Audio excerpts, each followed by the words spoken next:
Hello folks, welcome back to the channel. Thank you very much for joining me once again. You are always most welcome. Well, another fascinating review coming up of another interesting subject from ICM in the Ukraine. And this one is, this looks absolutely amazing. So it is basically the Gloster Sea Gladiator, the Navy version of the Gladiator, the Mk.II, with the Royal Navy pilots. Now we did actually review last month, I think it was December. I did actually review these figures already, so I won't spend too much time looking at the figures because we have seen them already. But now they've been put together with the Gladiator. Now I haven't seen the Gladiator. It's one of the kits I haven't seen, so I'm quite looking forward to this. It's quite a big old box. It's 32nd scale, so it's I think we're looking at a retail price here of around about the £45–50 mark. We have got a kit number 32045, and on the side, I'll zoom you in, we've got a lovely Sea Gladiator to see, so looking forward to having a look at. And then we have got our crew, which we've got this usual thing. We've got one guy, sailor with a paintbrush, I think he's painting the decks. We've got what looks like sort of an officer, lieutenant perhaps, and then we've got a pilot. And on the other side we have got a little bit of a basic write-up, and it says set of Gloster Sea Gladiator. Okay. Okay, ICM, if you're watching, maybe just check some of your text that's being written on some of these boxes. I've had a couple of small mistakes, but we've got quite a big one here. It actually says set of Gloster Sea Gladiator Mk.II fighter jet and pilots of the British Naval Aviation. I don't think it's a fighter jet, so just fighter would be fine, you know, but not jet. Okay, that just needs correcting, so don't know if that's possible to do or whether you've printed them all already, but anyway, not to worry. The figures have detailed uniforms and equipment elements. The fighter model, okay, that's fine.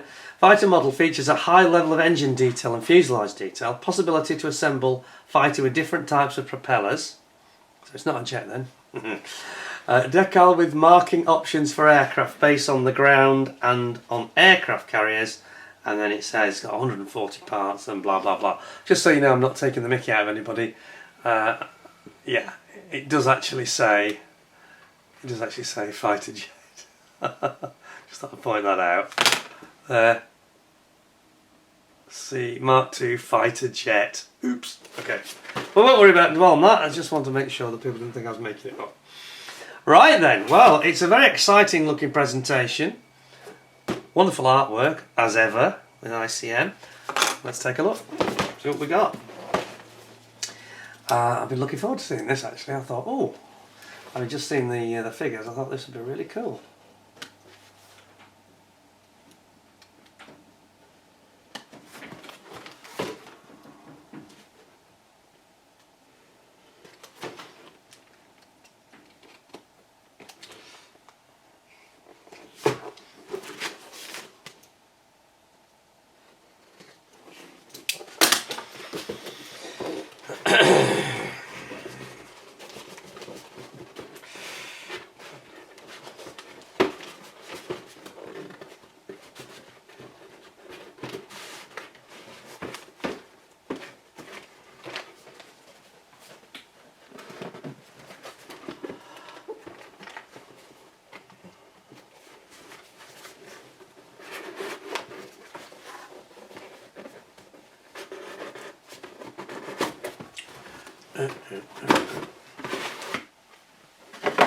Got there in the end. Took longer than expected, sorry, I'm going to be quiet there. Right, okay. Oh yes, this looks very, very cool. Okay, so we've got our figures there, which I say we have reviewed already. We'll have a quick look.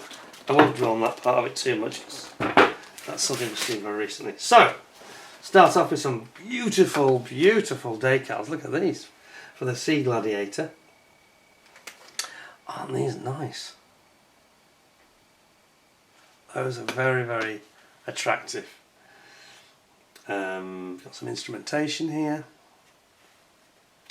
Yeah, very nice decals indeed. So pop them to one side. and I will quickly give you the word from ICM, and it says,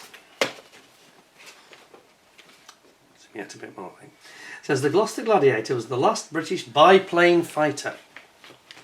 It was in service with the Royal Air Force, the Royal Navy and the Royal Air Forces of many other countries in the late 30s. It was used in the Norwegian company. Norwegian forces, I think it means. It was in the Battle of Britain and in the Mediterranean. You know, they didn't have too many in the Battle of Britain, I can tell you, because that would not have ended well. They did make an appearance at the beginning, I'm sure. Sea Gladiator Mark II versions of the Royal Navy had a 3-blade propeller, dinghy stowage and arrestor. Sea Gladiator version 2 of the Royal Navy had a 3-blade propeller, but it shows a 2-blade propeller on the artwork on the front. A little bit confusing. A dinghy stowage and an arrestor. They operated from aircraft carriers HMS Glorious, HMS Furious and HMS Eagle, and of course also from ground airfields including Malta. And this is where Faith, Hope and Charity, the 3 famous named gladiators, defended Malta for days and weeks. I think it was absolutely incredible, before the hurricanes arrived to help them out. But anyway, gives a full list of details here. Length 8.3 metres, wingspan 9.8 metres, starting weight of 2.2 tonnes. It doesn't sound heavy, it's like a car. Modern cars weigh that, yeah? Oh Lord, that's fantastic. Engine Bristol Mercury, 830 horsepower, maximum speed 407, so it wasn't a slow play. It's kilometres, okay. I was thinking in miles an hour then, okay, yes. Alright, so that's about 300, just under 300, isn't it? Miles an hour. And armament was 4 Browning 303 machine guns. Right, well there we go. Very, very good. Excellent. Thank you for that, ICM. Now we've got a separate sheet, so we'll tackle this first. Separate sheet for our men. And here they are. And I say we have seen them already, so I'll just be very brief on this. Because I'll put the link in, you can see the full review on those I did already. So you've got our men here. Here they are, as I say. We've seen these guys and they're very, very nicely moulded. They really are very crisply done. But we have reviewed them already, so I'm going to put that on one side first. As is, I don't want to be repeating. What we are interested in though is this wonderful Sea Gladiator. So, let's have a look at the instructions. Here we go. What have we got? There's a few parts that you won't use. It shows the 3-bladed prop and the 2-bladed prop. So it is a bit confusing that they've shown. I think somebody at ICM didn't realise that they should have put the 3-bladed prop on the cover and the artwork, but never mind. Quite a few items, odd items that you're not going to use, probably because it's from the standard Gladiator. And then it just starts off straight away with putting in your machine guns and building up the side of the fuselage here, doing the internal framework. And again, of course, it's very similar to that style of aircraft, and sort of overlap between the biplane and the monoplane when you get similar style in the Hurricane, haven't you? Here we're putting in our sort of basic framework for the cockpit, and then we've got what looks like it's the controls for the rudder controls. We've got the seat here, and there's a control there for, it looks like a handbrake, but I think it's actually the seat adjuster. It looks like a handbrake in a car. So you're bringing in your assembly there that you've just done, and then you're going to build up the cowling area and the instrumentation area around the front of the cockpit for the pilot, putting in your tail wheel. It looks fairly straightforward, doesn't it? Then you're going to do on the other side the gun that goes in on the opposite side of the fuselage, another Browning 303. Again, repeating the process of that framework that's going in, and then you're going to bring the 2 halves of that fuselage together. Here we've just got some of the gun sight instrumentation that goes in front of the pilot. That's going in on top of the cockpit, and then we've got our rudder going in there, and our horizontal stabilisers and elevators. It's got like a car door style, a bit like a Spitfire style or Hurricane style door, which you have to flip down, so that's going in as well. Then we're fitting our horizontal stabilisers, and the cockpit canopies are going on. Looks like there are different steps for the. So it's got a sliding canopy, and then we're going to put in what is I think is our main lower wing, and then you've got that's the lower wing that's got the ailerons on it. That's going to go in, and the sort of coving for the rear fuselage on the side. Then we're going to build up our second set of wings for the top wing. Again, ailerons going in. That's coming down onto all the struts, the cabane struts that support it between the two wings. And then we're going to build up our beefy Gladiator gear. And we've got a couple of holes to drill for the mounting of the actual gear, and there's also the 303 guns that go underneath the wing, the lower wing. Then we're going to build our engine up, and did we say it was Bristol Mercury? Is that the same engine as was in the Lysander? I think it is. That's going in. All the stator rings around the outside, and then the cowlings are going on, and the magnetos going on there, and then you have got the exhausts going in here. Then you put your prop on, you decide which variant you want, then you mount your prop and your cowling and your front of your engine, all goes on together onto the fuselage, and then it shows you've got some rigging to do. Ooh, rigging, okay. Now is this one of these where you can do it internally? Not sure, I might have to take advice on that one. But it's clever that they show it like a clear, so you can actually see the rigging through the top through to the bottom, how it goes. Very nicely done. Not too many masks needed for this particular aircraft, only 8. And then we've got our colour call-outs, and we've got RNAS Hatston and the Orkney Islands. We've got HMS Furious or HMS Eagle, both in the summer of 1940. And then finally, I think this will be my choice. This is the Malta, one of the Malta aircraft. I don't know if it's Faith, Hope or Charity, but I like the camo on that one.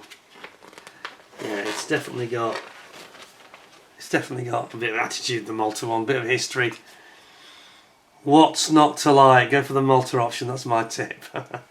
Oh, something different, maybe the Orkney one, but that's very good. I like that. Good instructions. Now then, I am just about to have a look at this plastic. Let's see if we can get it out, and more importantly, get it back in again. Well, it's going to be nice. Whoops! We get a little bit of flash drop out, don't we? Right, I'll just get rid of that flash, excuse me. There we go. So, okay then.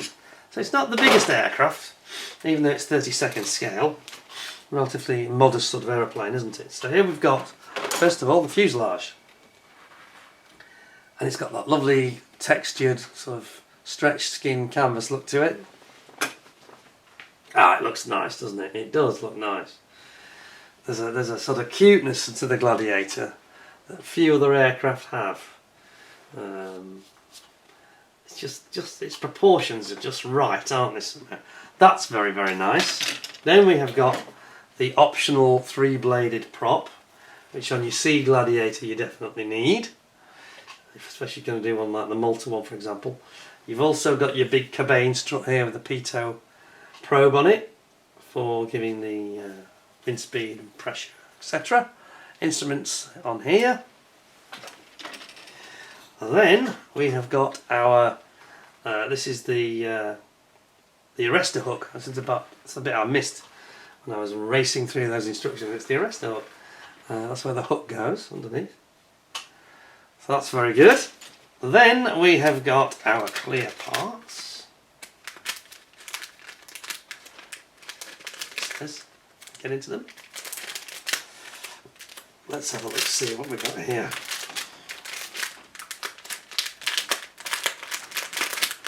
Okay. Right then.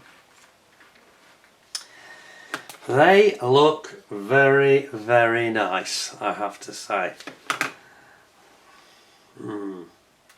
Got to say, when you look at that front windscreen, it does remind me of the Hurricane, or even the Spitfire a little bit. It's very similar, isn't it?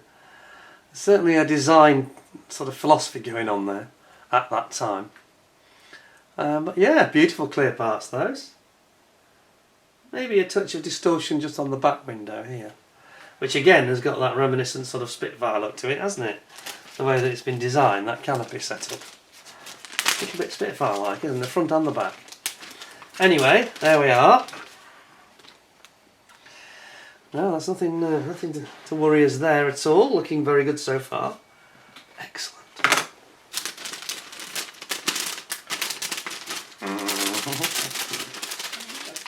Go!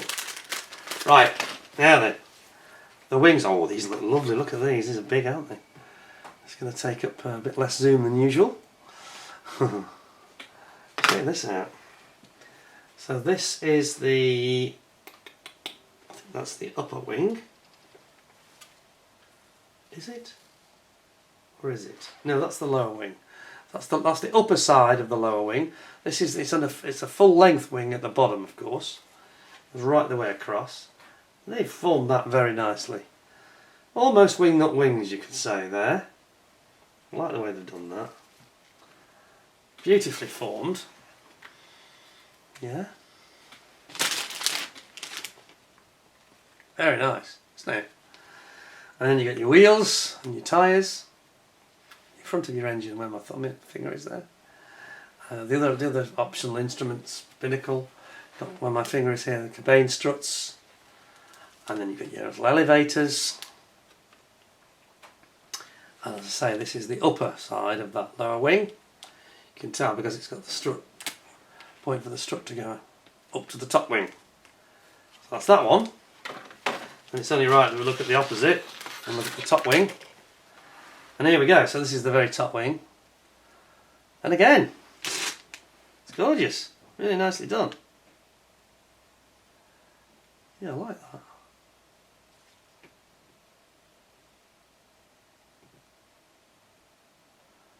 I'm just playing with my lighting at the moment. See if I can get it a bit brighter for you. There we go. Better. And then we've got our tail and the rudder. And here we've got the cowling. That's nice. Done that well. Same on this side.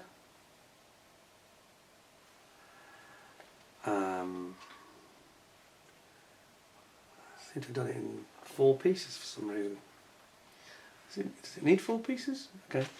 And then here we've got this is the top wing again, but the lower side of the top wing.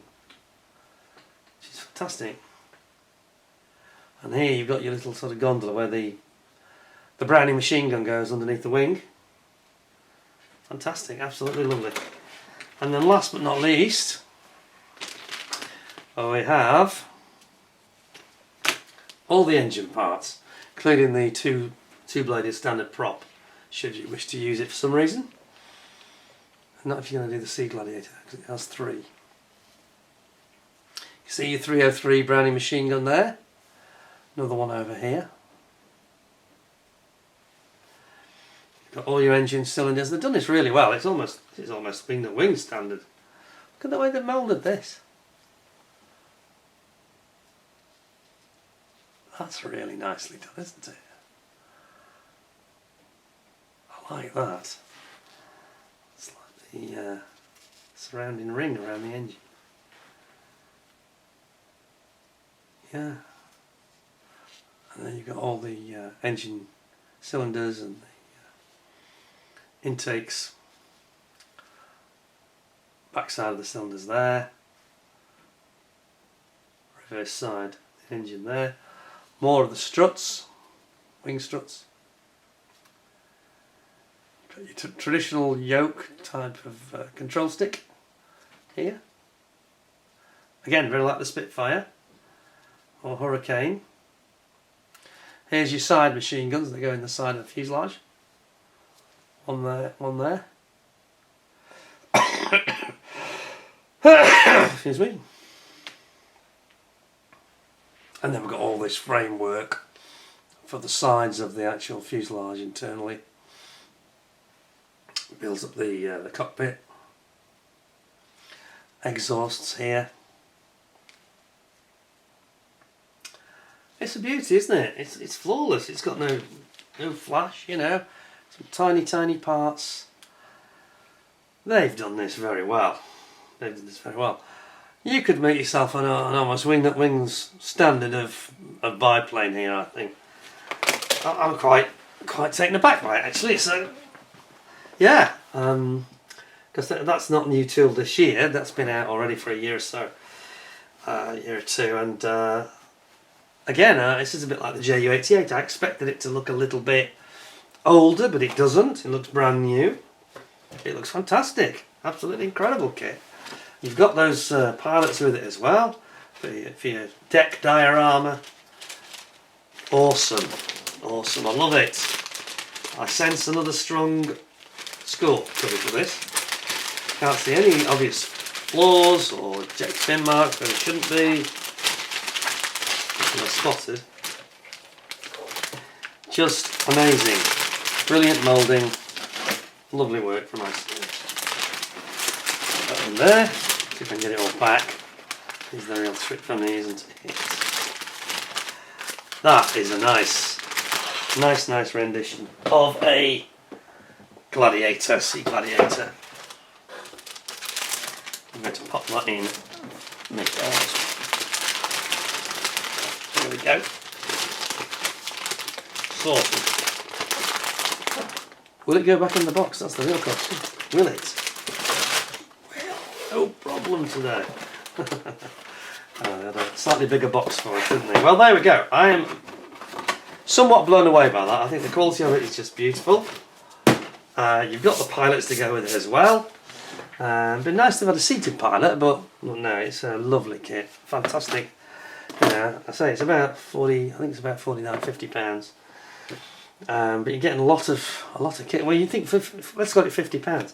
So you're getting that's 33% cheaper than Wingnut Wings used to be when they first came out, and you get 3 figures with it. So you think about it, it's an absolute bargain, really. It's a really good value proposition. I'm going to give it 10 out of 10, which again, I've seemed to have done that a couple of times with ICM recently, and I just can't find anything wrong with it, really. It's just great, you know. Lovely. Evocative of an earlier bygone era. And that turning point between the end of the biplane and the start of the monoplane in the late 30s. It's all there, isn't it? It's all there. 10 out of 10 ICM. I hope you folks will give me 10 out of 10. Thank you to ICM for providing the kit. Excellent it is. Most impressed with that. I hope you'll tune in again very, very soon. We've got more kits from ICM due in just a week or two. I think we'll have some more. So stick around and we'll have updates on my Tamiya Mosquito as well, of course. And anything else that's interesting that's going on, we'll have a chat about it. And I hope to see you all again in the very near future. And in the meantime, stay well, stay safe. Look after yourselves. Thanks a lot for your time, for joining me. And I'll see you again soon. Thanks a lot, and bye for now.